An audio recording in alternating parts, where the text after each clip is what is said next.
지금까지 사도 요한이 1장 1절부터 2장 27절에서 말해왔던 내용의 결론이면서 이제 새로운 내용의 이야기로 전환되는 구절입니다. 우리말 성경에는 생략되어 있지만 원래 28절은 그러므로라는 접속사로 시작됩니다. 그러므로 자녀들아 이제 그의 안에 거하라, 이렇게 시작되는 것이죠. 그러면서 요한은 우리가 주님 안에 거해야 하는 이유를 예수님의 파루시아, 예수님의 재림과 관련해서 설명합니다. 예수님의 재림을 언급하면서 요한은 화제를 돌리고 있습니다. 예수님의 재림에 대한 이야기는 3장 3절까지 계속 이어지고 있죠. 2장 28절부터 화제를 돌리면서 예수님의 재림과 하나님의 자녀와의 관계 속에서 어떻게 생활해야 할 것인가에 대해서 3장 3절까지 계속 이어지고 있고, 3장 4절부터 10절까지는 예수님의 초림에 대해서 설명합니다. 그래서 요한일서 2장 28절부터 3장 10절까지는 한 단원입니다. 한 주제를 가지고 요한이 말하고 있기 때문에 한 단원으로 봅니다. 이 단원에 소제목을 붙인다면 예수님의 오심이라고 말할 수 있습니다. 왜냐하면 요한은 이 단락에서 예수님의 두 번의 오심에 대해서 말하고 있기 때문에 그렇습니다. 두 번의 오심, 예수님은 이 땅에 두 번 오십니다. 그리고 첫 번째 단락에서는 예수님의 두 번째 오심, 예수님의 재림에 대해서 2장 28절부터 3장 3절까지 먼저 말하고, 그 다음에 예수님의 첫 번째 오심, 초림에 대해서 설명하고 있습니다. 그러면서 전체적으로 예수님의 오심은 어떤 목적을 가지고 있는가? 다시 말하면 예수님의 초림과 재림의 목적은 무엇인가? 라고 하는 것을 이 단락에서 우리에게 설명하고 있습니다. 그것을 한마디로 말하면 우리를 거룩하기 위해서라고 요한은 말합니다. 우리가 하나님 앞에서 온전하고 흠이 없는 거룩한 존재가 되게 하시려고 예수님이 오셨다. 이것이 요한일서 2장 28절부터 3장 10절까지의 내용입니다. 요한일서의 내용이 새로운 이야기로 전환되는 이 시점에서 다음에 계속해서 전개될 내용들을 좀 더 잘 이해하기 위해서는 그동안 요한이 우리에게 들려주었던 말씀을 잠깐 되돌아보는 것이 좋을 듯합니다. 지금까지 요한이 우리에게 전한 말씀의 핵심은 무엇입니까? 요한일서 1장 1절부터 2장 27절까지 요한은 여러 이야기를 우리에게 들려줬는데, 그 중에서 요한이 들려주고자 하는 말씀의 핵심은 무엇입니까? 한마디로 말하면 하나님과의 사귐입니다. 태초부터 계신 예수님, 생명이신 예수님을 보고 목격한 요한은 예수님을 통해서 하나님과의 사귐을 누렸습니다. 그리고 자신이 누렸던 그 하나님과의 사귐을 우리도 누리도록 하기 위해서 요한은 이 편지 요한일서를 쓴다고 요한일서 서두인 1장 1절부터 4절 말씀을 통해서 밝히고 있습니다. 그러면서 구체적으로 우리가 어떻게 하나님과의 사귐을 가질 수 있는가에 대해서 1장 5절부터 2장 17절까지 자세히 설명하고 있습니다. 네 가지를 제시하고 있는데, 우리가 하나님과 사귐을 가질 수 있는 길, 그 길을 이 부분에서 요한은 네 가지를 제시합니다. 하나님은 빛이시라고 증언하면서 우리가 빛 대신 하나님과 사귐을 가질 수 있기 위해서 네 가지를 제시하고 있는데, 첫 번째는 하나님이 빛이시기 때문에 우리도 빛 가운데 거해야 된다, 빛 가운데서 행해야 된다 말하고 있습니다. 우리가 빛 가운데 거하고 빛 가운데 행하는 것이 무엇이냐? 우리가 우리의 죄를 자백하는 것이 빛 가운데 거하는 것이고 빛 가운데서 행하는 것이다. 우리가 우리의 죄를 자백할 때 우리는 예수님의 피로 씻김을 받고 깨끗해져서 거룩하신 하나님, 빛 되신 하나님과 사귐을 가질 수 있다. 이것이 요한이 말한 첫 번째 하나님과의 사귐을 갖는 길입니다. 두 번째는 계명을 지켜라. 계명을 지키는 것이 하나님과 사귐을 걷는 것이다. 세 번째는 형제를 사랑하는 것. 형제를 사랑하는 것이 우리가 하나님 안에 거하고 또 하나님과 사귐을 갖는 것이다 말하고 있죠. 그리고 네 번째로는 세상을 사랑하지 않는 것이 빛 대신 하나님과 사귐을 갖는 것이다. 그래서 육신의 정욕과 안목의 정욕과 이생의 자랑은 아버지께로부터 온 것이 아니라 세상으로부터 온 것이라고. 그래서 육체의 정욕에 빠지거나 안목의 정욕에 빠지거나 이생의 자랑에 빠지면 이것은 하나님께로부터 온 것이 아니고 세상으로부터 온 것이기 때문에 하나님과의 사귐을 가질 수 없다. 그래서 하나님의 사귐을 갖기 위해서는 세상을 사랑하지 말 것을 요한은 권면합니다. 이것이 1장 5절부터 2장 17절까지의 내용입니다. 그리고 2장 18절부터 2장 27절까지는 하나님과의 사귐의 조건을 전반부에서는 네 가지를 제시했다라고 하면 이제 이 후반부에서는 좀 다른 측면에서 하나님과의 사귐의 조건을 제시하고 있습니다. 앞부분은 주로 윤리적인 측면, 우리가 무엇을 행할 때 그것을 강조하고 있다라고 하면 2장 18절부터 27절까지는 우리가 무엇을 행하는 것보다 윤리적인 것보다 교리적인 측면을 강조하고 있는데 그것은 바로 예수님에 대한 바른 신앙 고백이 요구된다라고 하는 점을 강조하고 있습니다.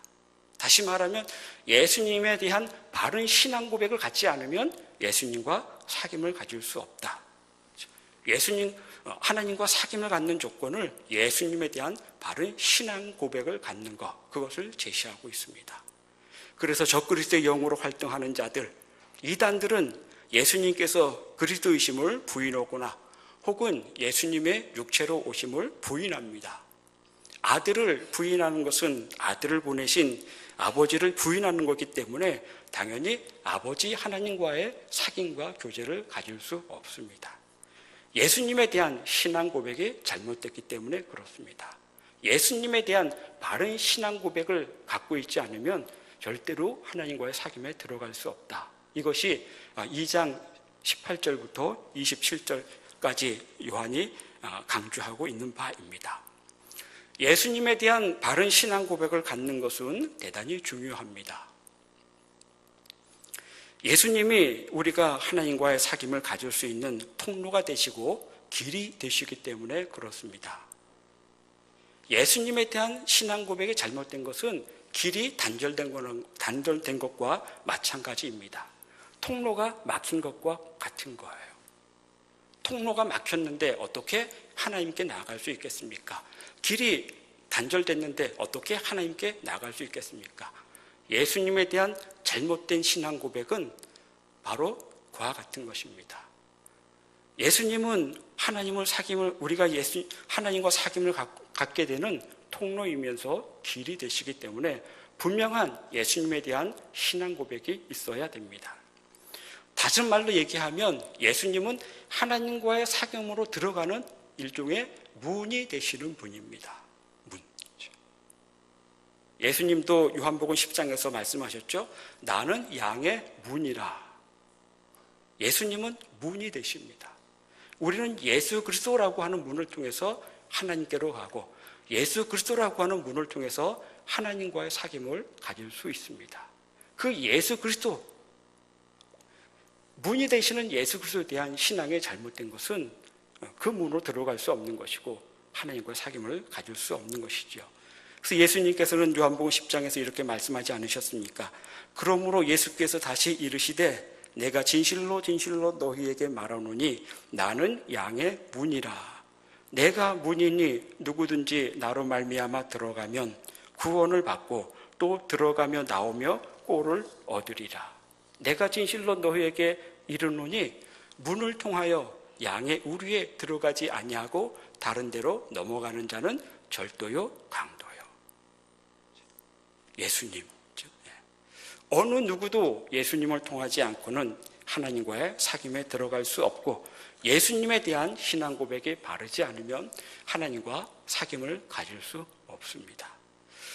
이처럼 지금까지 하나님과의 사귐을 강조해온 요한은 이제 오늘 본문 28절부터 예수님의 재림과 관련해서 하나님의 자녀들의 삶, 하나님의 백성들의 삶, 다시 말하면 참된 성도의 삶은 어떠해야 하는지에 대해서 예수님의 재림과 관련해서 이제 우리에게 설명하고 있습니다. 그것은 한마디로 말하면 오늘 본문 28절 시작하고 있는 것처럼 자녀들아 그의 안에 거하라.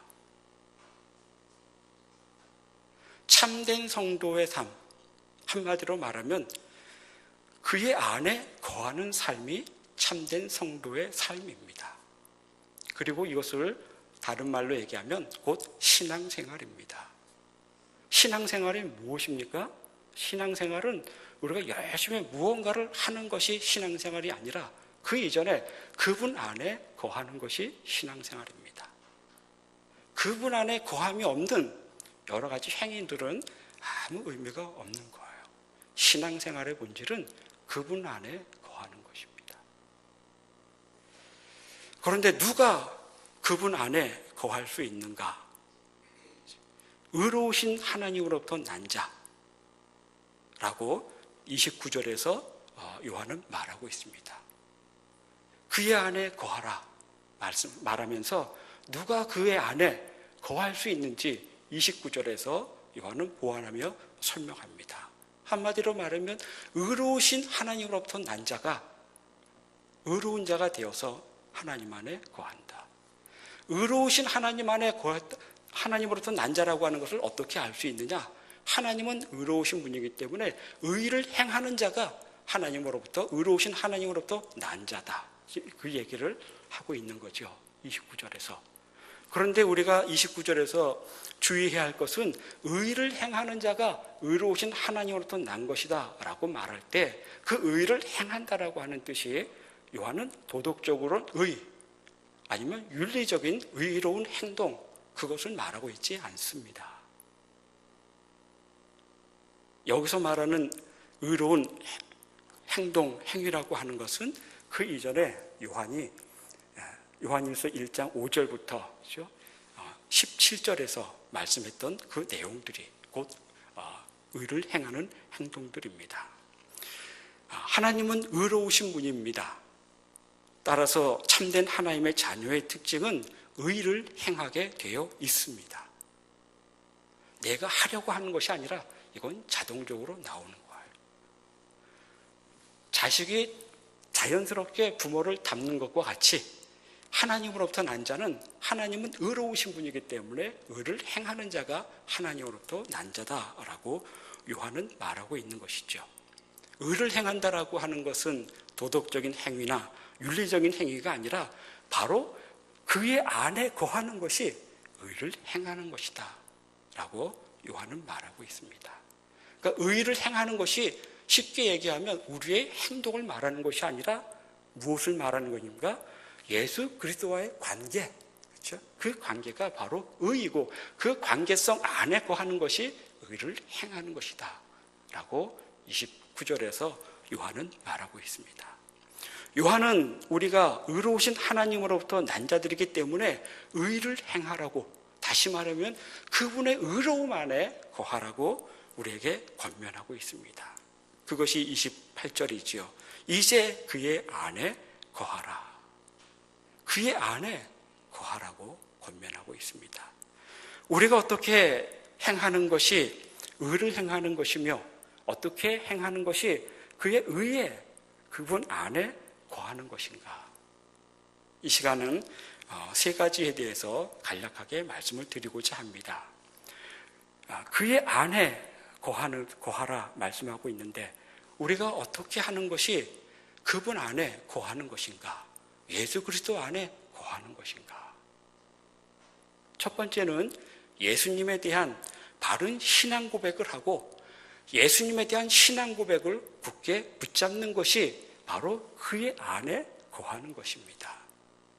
그런데 이단들은 거짓 영으로 활동하는 자들은 적그리스도의 영으로 활동하는 자들은 어떠한 자들입니까? 예수 그리스도에 대한 신앙 고백이 잘못된 자들이에요. 그렇기 때문에 그들은 그분 안에 거하는 사람들이 결코 아닙니다. 예수 그리스도 안에 거하는 사람이라고 하면 예수 그리스도에 대한 분명한 바른 신앙 고백과 함께 그 신앙 고백을 끝까지 붙드는 사람이 그분 안에 거하는 사람입니다. 그리고 그것이 그분 안에 거하는 삶입니다. 이게 쉬운 것 같은데 여러분 그게 쉽지 않습니다. 예수 그리스도에 대한 신앙 고백을 바르게 하면서도 그 신앙을 붙드는 것은 별개입니다. 다 사도신경하고 있지 않습니까? 오늘날 세상에는 예수님에 대해서 우리의 생각과 우리의 믿음을 흔들어 놓는 온갖 이론과 학설과 과학적인 증거들과 고고학적 자료들이 무수합니다. 그래서 혹 어떤 사람들은 예수님은 막달라 마리아와 결혼했다고 얘기하는 사람도 있지요. 예수님의 부활을 부인하는 사람은 옛날부터 있어 왔고요. 또한 종교다원주의 관점에서 접근하는 사람들은 예수님을 구원자 하나님의 아들로 보지 않고 예수님을 인류의 스승으로 봅니다. 어떤 사람은 예수님을 혁명자라고도 얘기합니다. 예수님을 보는 관점들이 다 달라요. 그리고 어떤 사람들은 과학적인 증거를 대면서 예수님은 역사적 사실로서 존재하신 분이 아니라 신화적인 인물이다. 그렇죠? 허구적인 인물이다. 이렇게 얘기하는 사람도 있고 또 고고학적인 자료들을 가지고 예수 그리스도의 하나님의 아들 되심을 부정하거나 부인하는 사람들이 많습니다.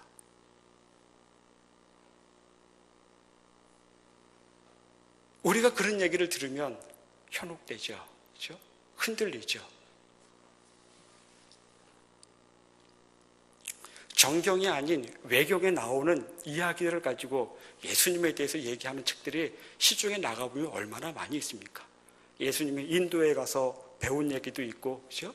막달라 마리아와 결혼해서 어떻게 살았는지에 대한 이야기도 있고, 다 책으로 나와 있습니다. 재미있죠, 읽으면. 그런 이야기들을 들으면 흔들리지 않습니까? 그럼에도 불구하고 우리가 믿는 예수님, 우리가 그 고백하는 예수님, 그분은 하나님의 아들이시며 우리의 구원자이시며 온 세상의 주인이시며 만왕의 왕 되신 것을, 이 왕 되신 분인 것을 우리가 굳게 믿고 고백하고 그 예수님을 붙잡는 것이 그분 안에 거하는 것입니다. 이 흔들리면 안 돼요. 그것이 주님 안에 거하는 것입니다.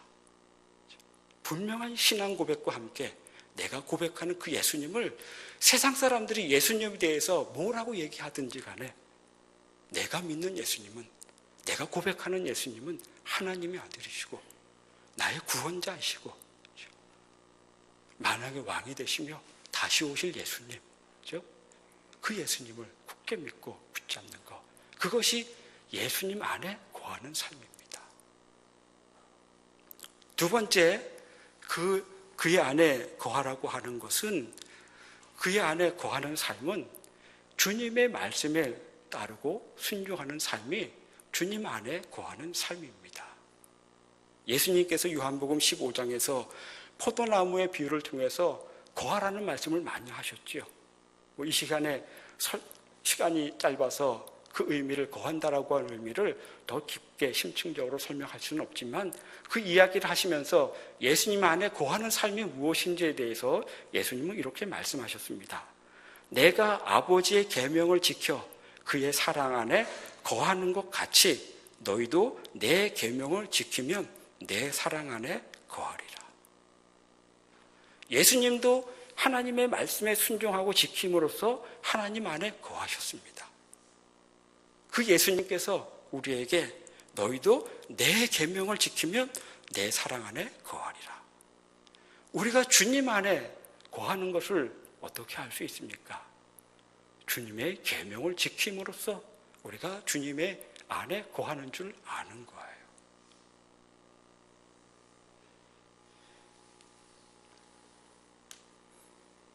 세 번째는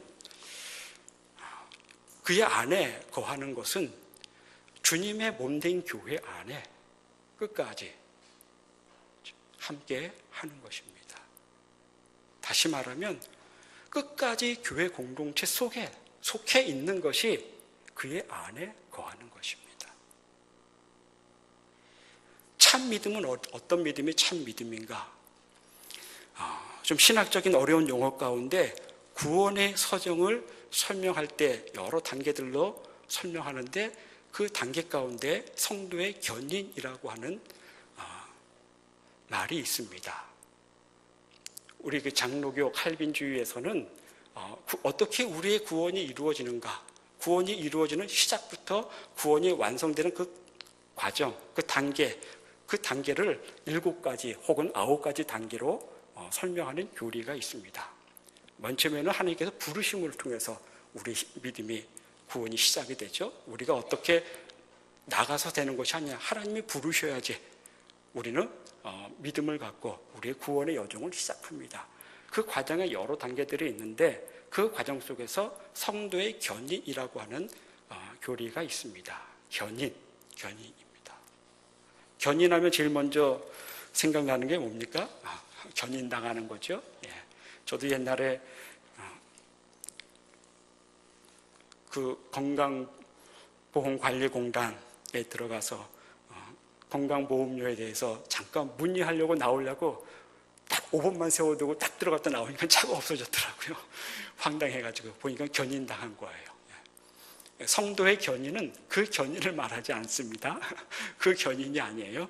그 견인할 때의 견자는 다른 견자를 쓰고 있는 것이죠. 성도의 견인이라고 할 때의 견인은 굳을 견자, 인내할 인자입니다. 다시 말하면 끝까지 인내하고 끝까지 지키는 것이 견인이에요. 그렇죠? 무엇을 끌어가고 끌어물 당하는 것이 견인이 아니고 성도의 견인은 끝까지 지키는 게 견인입니다. 그리고 그 견인 끝에 무엇이냐면 영화가 있어요. 구원의 마지막 단계는 영화로움. 우리가 완전히 부활된 몸으로서 하나님의 그 영원한 하나님의 나라에 참여함으로써 영화롭게 되는 것이 우리 구원의 완성인데 그 완성의 바로 전 단계가 성도의 견인이라고 하는 단계입니다. 그 견인이 끝까지 견디고 지키고 붙드는 것이 견인이에요. 무엇을 의미하는 것입니까? 끝까지 그리스도 몸 안에서 내가 거하는 거예요. 끝까지 교회 공동체 속에서 속해 있는 겁니다. 그것이 우리가 주님 안에 거하는 거예요. 이 성경적인 이 교리에 대해서 우리가 배우지 못하고 가르치지 않기 때문에 많은 사람들이 지금은 교회를 떠나고, 그렇죠? 교회가 필요 없다고 얘기하고, 그걸 주장하는 사람들이 많습니다. 그리고 지금도 여전히 여기 교회 예배당 안에서 앉아서 예배를 드리면서도 그렇게 고민하는 사람들이 많아요. 언제 떠날 것인가?